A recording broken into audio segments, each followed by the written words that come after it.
Welcome back to another video on our inherited playlist. Today we're talking about whether you should keep an inherited property or sell it. Inheriting a property can feel like a huge moment, a crossroads where you have to decide whether to preserve a piece of your family's history, sell it off to pay debts, or turn it into a financial opportunity. But here's the thing, deciding what to do with an inherited property is rarely as straightforward as it seems. Sure, you might think to yourself, I'll just sell it or I'll keep it and I'll rent it out. But once you actually dive in, you realize that there are so many factors to weigh in on, like financial costs, emotional attachments, and even family dynamics. Over the years, I've helped countless families through this exact decision. And one thing that I've realized is there is no one-size-fits-all answer. What works for one person might make absolutely no sense for the next person. But that's okay because you are not supposed to have it all figured out right away. My goal in this video is to walk you through the process step by step so you can make a confident and a clear and informed decision.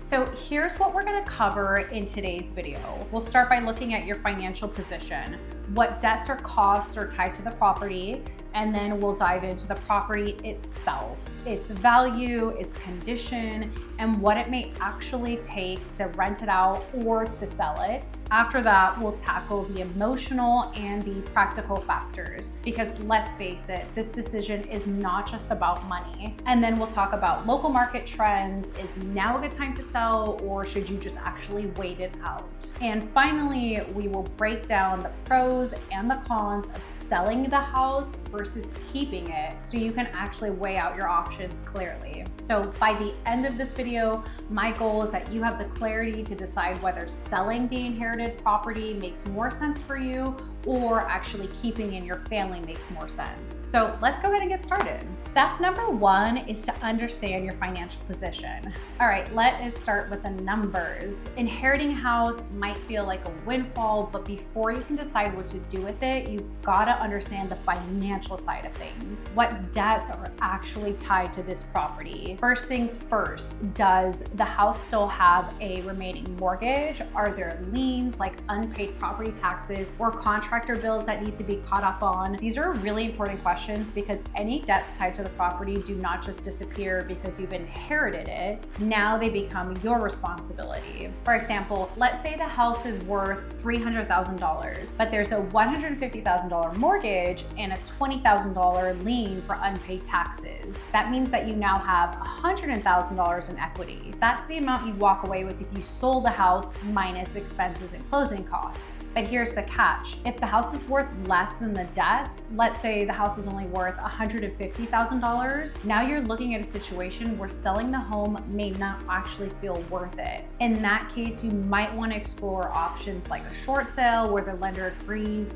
to let you sell for less than what's owed. So what does it actually cost to keep the property? Even if the house is paid off, owning a property isn't free. There are expenses that are ongoing, like property taxes that are due every year, and it can vary widely depending on where the home's located. There's insurance. You'll need homeowners insurance to protect against things like fire, theft, or natural disasters. You'll want to make sure that you keep the utilities on, even if no one's living there. You want to keep the lights on and the water on to avoid running into issues like freezing pipes in the winter. There are maintenance and repairs. The older the house, the more likely it is to need things like roof repairs, plumbing fixes, or HVAC replacements. Let's do a quick calculation. Imagine the property taxes are $3,000 per year, insurance costs are $1,500 a year, and basic maintenance adds another $2,000 a year. That's $6,500 a year just to keep the property in decent shape. And if you don't have the financial bandwidth to cover those costs, selling might be another option for you.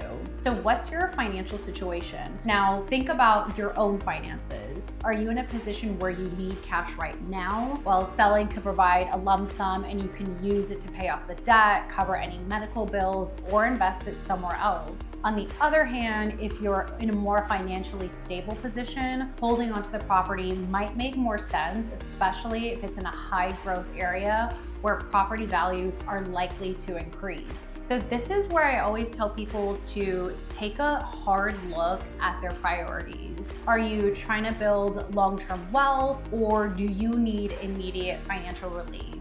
The answer to that question is gonna help you guide your next steps. Step number 2 would be to evaluate the property's condition and the actual value of the home's worth. Now that you started to think about the financial picture, let's go ahead and shift gears and talk about the property itself. Understand what you're working with is essential, because considering or keeping the house really depends on what kind of condition it's in and how much it's worth. So the first step is to figure out how to determine the home's market value. This is something that you shouldn't take a guess at, and it is going to require hard data. One of the ways to get the most accurate estimate is through a comparative market analysis called a CMA. This involves looking at recent or similar properties in the same area. A good real estate agent can help you with this, or you can use an online tool as a starting point if you like Zillow or Realtor.com. If you want an even more clear picture, you can hire a licensed appraiser. An appraiser is going to take factors into account like the location of the property, the size of the house and the lot, as well as the overall condition of the home. So for example, if homes in the area have sold for $250,000 to $300,000 and your house is in slightly better condition, it may be worth closer to that $300,000 mark. On the flip side, if it's in disrepair, it could potentially fall even below that $200,000 range. So what is the condition of the house now? That's really important to determine. You need to assess the property's physical state. This is where a home inspection can really come in handy. Even if you think that you know the house and you've lived in it for years, it's really worth hiring a professional to look at hidden issues that you may not notice. Inspectors can identify problems like foundation cracks, roof leaks, outdated electrical wiring, or even mold and damage or water damage. So here's an example. Let's say the inspector finds out that the roof needs to be replaced, the HVAC system is on its last legs, and there's water damage in the basement. The estimated repair cost for all of these repairs is now $40,000. And you have to decide whether to invest these repairs to increase your property's value, or do you just sell it as is and let the next buyer handle those issues? And is the property at least rental ready? Sure, it's not in brand new condition, but if you're thinking about keeping the house as an investment, ask yourself whether it's suitable as a rental property. Here are some things that you should consider, and as a landlord, I can definitely tell you these are important. Is the property in a location that has strong rental demand? So for example, is the house near schools, a good school district, public transit, or major employers that are in the area that this can attract potential buyers? How much work is needed to make the property move-in ready? If the home needs major repairs, then you'll need to factor those costs into your decision. And how much rent can you realistically charge in today's market? Research similar rentals in the area and get help from a property manager to understand. And if the numbers make sense, meaning that the rental income will cover the property's expenses and leave you with a profit at the end of the day, then keeping the property may be a good option. However, remember that being a landlord is not for everyone. It comes with responsibilities like finding tenants, handling repairs, and dealing with late payments. Now, let's look at the pros and cons of selling as is. So if your inherited house does need significant repairs and you're not interested on taking in those costs, selling as is could be the best route for you. Selling as is means that you're gonna put the house on the market in its current condition without making any updates or any repairs to it. This option is often attractive to cash buyers or investors who are gonna be willing to take on that fixer-upper. The downside, you'll likely get a lower sale price because buyers are gonna factor in the cost of repairs into their offer. But if your goal is to move on quickly and avoid the hassle of renovations or even small repairs, this can be a practical solution. Step Step number 3 is going to be to balance emotional and practical factors. Now, let's talk about the emotional side of this decision, because for many people, this is where things can get tricky. Selling or keeping an inheritance house isn't just about a financial choice. It's often very personal and can mean a lot to a lot of people. You do want to acknowledge emotional attachment. So if the house belonged to a loved one, it's natural to feel a strong connection to it. Maybe it's the house that you grew up in, or it's tied to fond memories of family gatherings, or maybe even milestones that you experienced in life. And yeah, letting go of the home can feel like letting go of a piece of your history. But here's the thing, you do have to balance that attachment with the realities of ownership.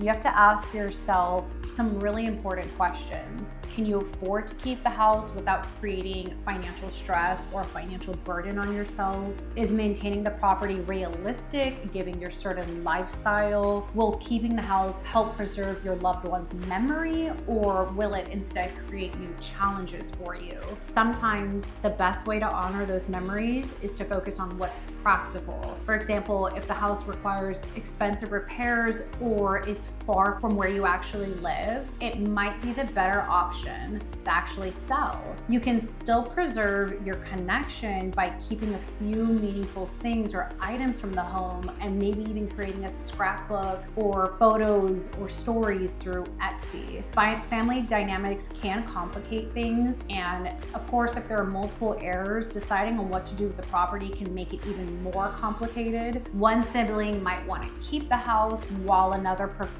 to actually sell the house. Disagreements like these are common, and they can definitely create tension in the selling process if you don't tend to it right away. Here's my personal advice. Open communication is key. So start by sitting down with all the involved parties and having an honest discussion about everyone's preferences and priorities if you can.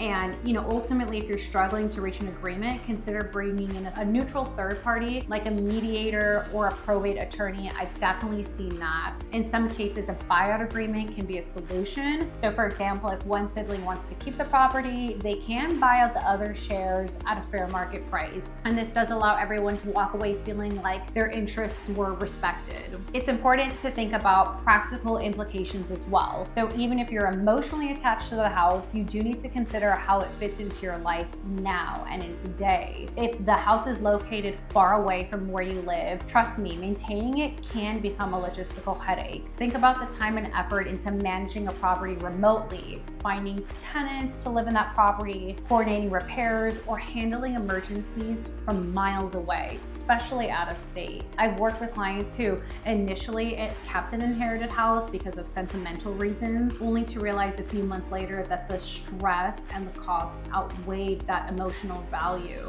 And while they did end up selling it, it was obviously bittersweet. It ultimately gave them the freedom to focus on other priorities in life. Okay, moving on to step number 4, analyze the local real estate market, hyper-local if you can. Let's take a look at the external factors that can play a huge role in your decision. The local real estate market. Understanding market trends can help you decide if now is going to be the right time to sell, or holding onto the property is going to make more sense and selling later on down in the future. You should decide and try to understand if it's a seller's market or is it a buyer's market. The state of the local housing market can heavily influence your decision. If you're in a seller's market, that means that there's more demand for houses and there aren't many properties available in that market. In this situation, homes do tend to sell quickly for a higher price, making it an ideal time to sell. On the other hand, if you just so happen to be in a buyer's market at the time,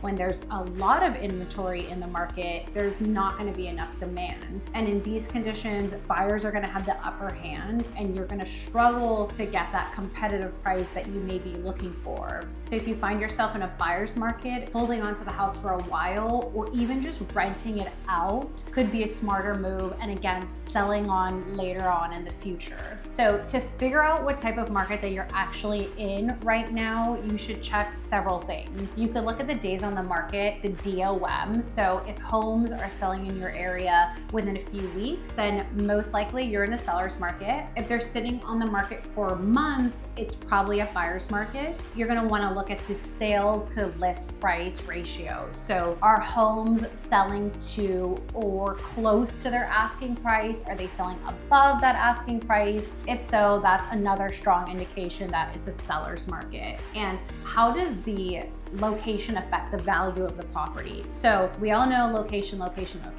is the most significant factor in determining your property's worth. Ask yourself this: is the house in a desirable neighborhood? Are there good schools, parks, public transportation nearby? Where is that home actually sitting? Are there mobile homes, or are there new construction in the area? Is that area experiencing growth, or are you experiencing decline? For example, if a house is in a sought out school district or close to major employers, it's often going to increase your value. But if over time, if the neighborhood has declining property values or high vacancy rates, selling now might be a better option than waiting. And you should take a look at seasonal trends in the real estate market. So timing your sale with the season can also make a difference. Spring and summer are going to be your busiest times in real estate, with more active buyers searching for homes. But that being said, don't rule out selling in the fall or winter. I've certainly seen homes sell during those times.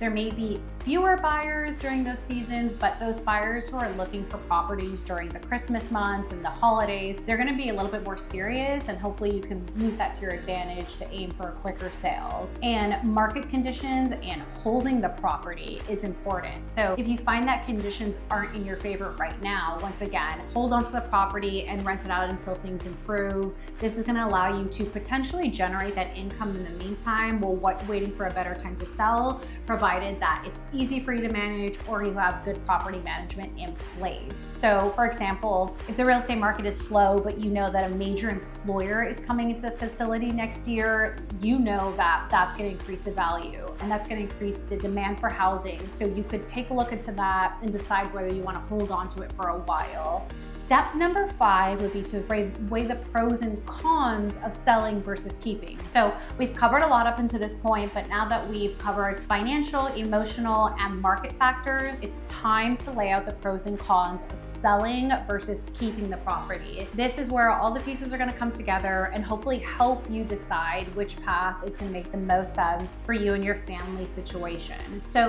let's take a look at when selling the property now could make sense for you or needs to happen. Selling can be a practical and straightforward solution in many situations, and here are the key reasons why it's probably going to be the right move. You need immediate cash flow. That's number 1. If you're dealing with financial challenges like medical bills, debt repayment, or funding another investment, maybe selling the house can provide a much needed lump sum for you. It can also free you from ongoing costs of maintaining the property, which can definitely be draining on your resources in the long run. I can think of one client that comes to mind who inherited a home that needed somewhere near $40,000 repair, and they didn't have the time or money to invest or fix it at that time. So they sold it to us as is, and not only were they able to walk away with a decent profit, but they were able to avoid the stress of dealing with those significant renovations. Another reason in which you may want to sell is the property is going to require major repairs. So if the house is in poor condition and you're not willing or you're not able financially, then selling as is probably going to be your best or only solution. This is especially true if the cost of repairs outweighs the potential increase in the property's value.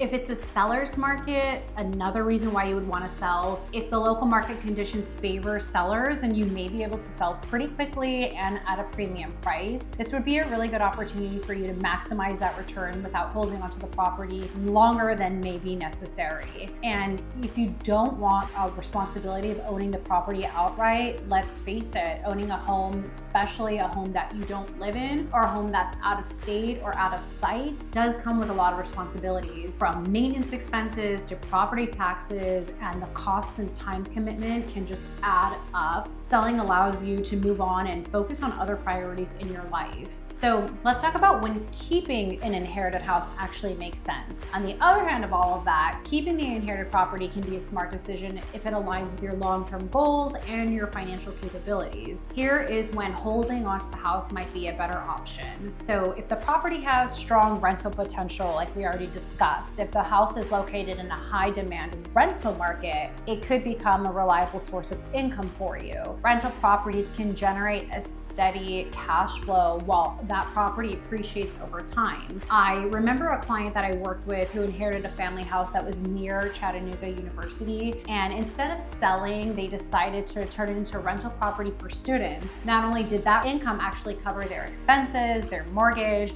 but it was able to create an additional $500 a month in income for them for years to come. Another reason to keep the property would be that you want to preserve those family memories. So for some families, keeping the house is more about the money. It's about preserving the connection to a loved one. And if you can afford the cost and you are willing to take on ownership, keeping the property can be very meaningful, and it's a way to honor your family's legacy forever. I know that we've had a property in the family for over 30 plus years. Another reason to keep the property is that the property sits in an area where you are in a growing market. Tennessee and Chattanooga overall is growing in property values, and the home prices are steadily increasing. So holding on to it could create long-term significant gains to you. This is most especially if the property is in a place where there's new businesses or new infrastructures planned. If you have the resources to manage it, then keeping it makes great sense. If you can comfortably afford the ongoing costs, the property taxes, any maintenance that may be required, and any repairs,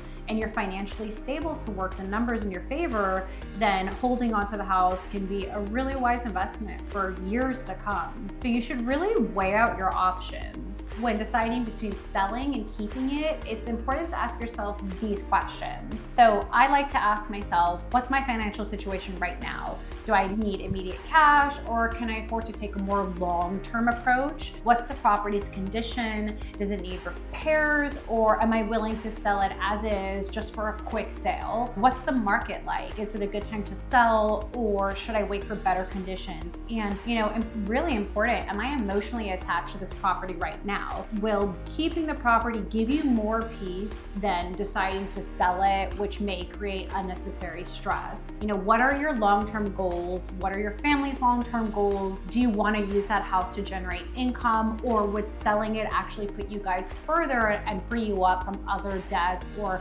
financial responsibilities? At the end of the day, selling a property or keeping a property that you've inherited is going to be deeply personal to you. And it's really about finding balance that makes sense between what financially aligns with your long-term goals and what feels right emotionally as well. So if you're still unsure, please do not hesitate to reach out for professional guidance. A real estate agent can help you assess the property's value, a probate attorney can help you clarify legal obligations, and a financial advisor can help you on how the property fits into your overall financial plan. And no matter what you decide, the key is to approach with a clear understanding of your options and priorities. Whether you choose to sell it, to rent it, to move on to it, the right choice really depends on you, and make sure that you get that support, and whatever you do, make sure that it brings you peace of mind. So thank you so much for watching this video. We hope that you found it helpful. You're more than welcome to please leave a comment, and we'll create a video just for that. And if you're navigating a situation like this and you need